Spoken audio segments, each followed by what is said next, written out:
আসসালামু আলাইকুম ব্যারিস্টার হাসান। ওয়ালাইকুম আসসালাম। প্রায় শোনা যাচ্ছে যে কিছু স্ক্যামার যারা বাসা ভাড়া নিয়ে দেখা যাচ্ছে মাদক চাষাবাদ করছে। এই সংক্রান্ত কি তথ্য আপনার কাছে আছে? এই সংক্রান্ত ব্যাপারে রিসেন্টলি বিবিসির একটি নিউজ আমি পেয়েছি। এটা খুবই লোমহর্ষক বলবো আমি। এই কারণে যে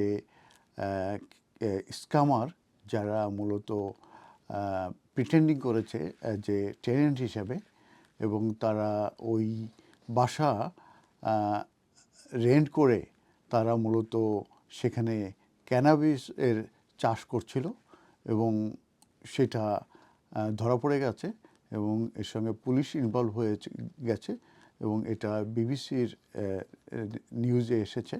তো সেটি সম্পর্কে আমি একটু ডিটেলস আপনাদের সঙ্গে আমার যে নিউজ যেটা আমি পড়েছি সেটা শেয়ার করব। তো এখানে যেটা আমি দেখতে পেলাম যে চার্লস রিভস বলে নর্থ লন্ডনের একজন ভদ্রলোক, উনি দেশের বাইরে চলে যাবেন এবং সেখানে কাজ করবেন বলে ওনার যে বাসাটা উনি ভাড়া দেওয়ার জন্য অ্যাডভার্টাইজ করেছিলেন। এবং পরবর্তীতে দেখা যায় যে একটা এস্টেট এজেন্ট আসে, এবং পরবর্তীতে জানা গেল যে সেটা মূলত ফেক এস্টেট এজেন্ট ছিল। সেই ফেক এস্টেট এজেন্টের মাধ্যমে মূলত সেই ভাড়াটা দেওয়া হয়, এবং তারা মূলত স্ক্যামার ছিল, এবং সেখানে তারা ওই প্রপার্টিটা এই ইউজ করছিল এই ক্রিমিনাল অ্যাক্টিভিটিস করার জন্য। এবং পরবর্তীতে এটা ডিসকভার হয় যে যে স্টেট এজেন্ট সেটা মূলত ফেক একটা সাইট ছিল, এবং তাদের যে টেনেন্ট সেটাও ভোগাত ছিল। তো মিস্টার চার্লস রিভস যে সে এই নিউজে বলেছে, I turn the lights on and it's oh my god 3 feet of soil in my bedroom. মানে সে বলছে যে আমি যখন লাইট অন করলাম এবং আমি দেখতে পেলাম যে 3 ফুট মতো সয়েল তার একটি বেডরুমে রয়ে গেছে।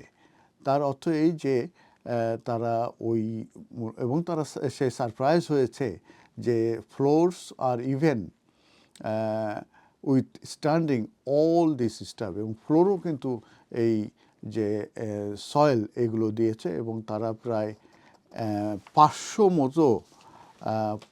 মতো তারা যে ক্যানাবিস প্লান্ট আছে সেগুলো তারা ওই বাসায় প্ল্যান্ট করেছিল, এবং সেটাই ফাইন্ড আউট হলো। তো মিস্টার রিভস যেটা বলেছে যে এই ভাড়া দেওয়ার পরে সে দেখে যে সে আর কোনো ভাড়া পাচ্ছে না, এবং না পাওয়ার পরিপ্রেক্ষিতে পরবর্তীতে সে ওই বাসায় আসে। এসে যখন নক করে দেখে যে একটা লোক সে দরজা খোলে, কয়েকজন লোক দরজা খোলে, এবং সে তাকে বলে যে বাসাটা সব ঠিকঠাক আছে।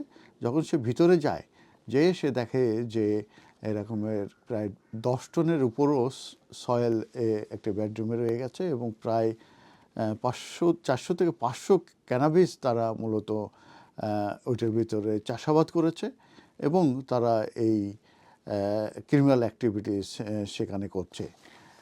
এবং দেখা গেছে যে এই ধরনের যে এক্সপিরিয়েন্স মিস্টার রিভস এর আগে কখনোই পান নাই। তার যে ওয়াইফ ছিল সেও এসে খুবই ডেভাস্টেটেড হয়েছে, এবং তাদের যে ড্যামেজ হয়েছে পুরো বাসায় সেটা এস্টিমেট দেখা গেছে এক্সিড করবে 20,000-এর উপরে। এই বাসাটাকে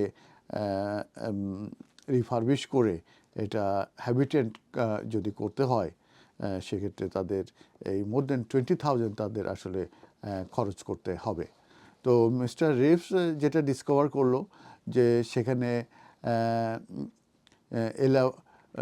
সেখানে ফ্যান সেট আপ করা হয়েছে, লাইটিং করা হয়েছে, ভেন্টিলেশন করা হয়েছে সিস্টেম, এবং যে ইলেকট্রিসিটি ইউজ হয়েছে সেটাও দেখা যাচ্ছে যে স্টোলেন ইলেকট্রিসিটি, এবং যে যে ক্রিমিনাল যারা এই প্রপার্টির যে ইলেকট্রিক্যাল সিস্টেম সেটা বাইপাস করে এনেছে মিটারে, যাতে এতে রিডিং না হয়, এবং সেক্ষেত্রে তারা যে এক্সপেন্সিভ যে যে মিটার রিডিং কিংবা যে বিল আসবে সেটা অ্যাভয়েড করার জন্য তারা মূলত মিটার থেকে বাইপাস করে তারা স্টোলেন ইলেকট্রিসিটি নিয়ে তারা কিন্তু এই এই ড্রাগ উৎপাদন করছিল, যেটা ক্যানাবিস উৎপাদন করছিল। তো এই যে টনের পর টন সয়েল ডাম্প করেছে, এটা আপার ফ্লোরে করেছে এবং প্রপার্টির প্রত্যেক রুমে রুমে করেছে এবং এটার সিরিয়াস স্ট্রাকচার ড্যামেজ হয়েছে। তো এই তারা লাস্ট 20 ইয়ার্স ধরে এই বাসায় ছিল এবং যেটা আমি বলেছি যে তারা অ্যাব্রোড যে কাজ করবে সেই কারণে মূলত এই ভাড়ার ব্যবস্থা করেছিল। এবং আমি এটাও বলেছি যে মূলত একটি এস্টেট এজেন্ট এসেছিল, দেখা গেলো যে সেটা ফেক সাইট ছিল এবং তার যে টেনেন্ট ছিল সেটাও কিন্তু ভোগাচ্ছিল।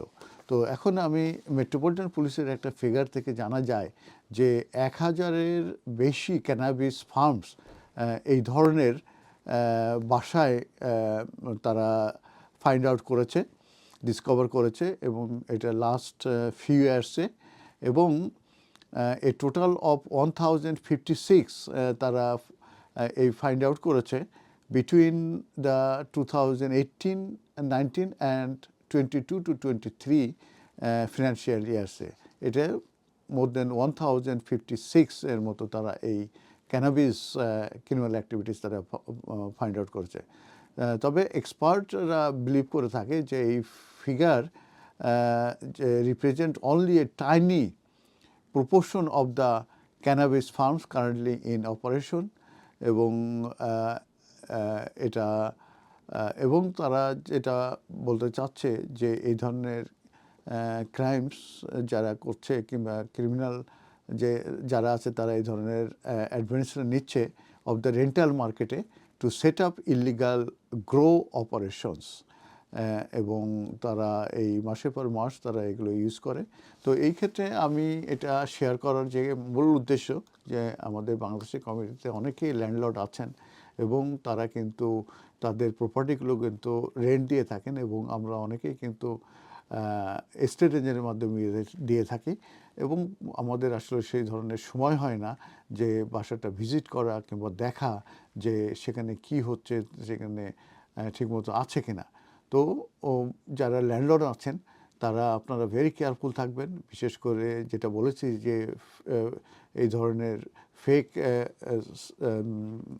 সাইট থাকতে পারে যারা দাবি করবে যে আমরা এস্টেট এজেন্ট এবং তারা বোগাস টেনেন্ট দিয়ে এই ধরনের কিন্তু ক্রিমিনাল অ্যাক্টিভিটিস এবং এই ক্যানাবিস কিন্তু উৎপন্ন করবে। এবং আমি যেটা বলেছি এই বাসায় 20,000-এর উপরে খরচ হবে তাকে এটা ফিক্স করতে এবং হ্যাবিটেট করতে এবং এই তারা খুবই ডেভাস্টেটেড ছিল ইমোশনালি। তো আপনারা এই ব্যাপারে ভেরি কেয়ারফুল থাকবেন যখন আপনারা রেন্ট আউট করবেন আপনার প্রপার্টি এবং রেগুলার আপনার ভিজিট করবেন, যাবেন যে সেখানে মূলত প্রপার মানুষজন থাকছে কিনা, সেখানে কোনো ক্রিমিনাল অ্যাক্টিভিটিস হচ্ছে কিনা, এটা অবশ্যই আপনারা লক্ষ্য রাখবেন। ধন্যবাদ।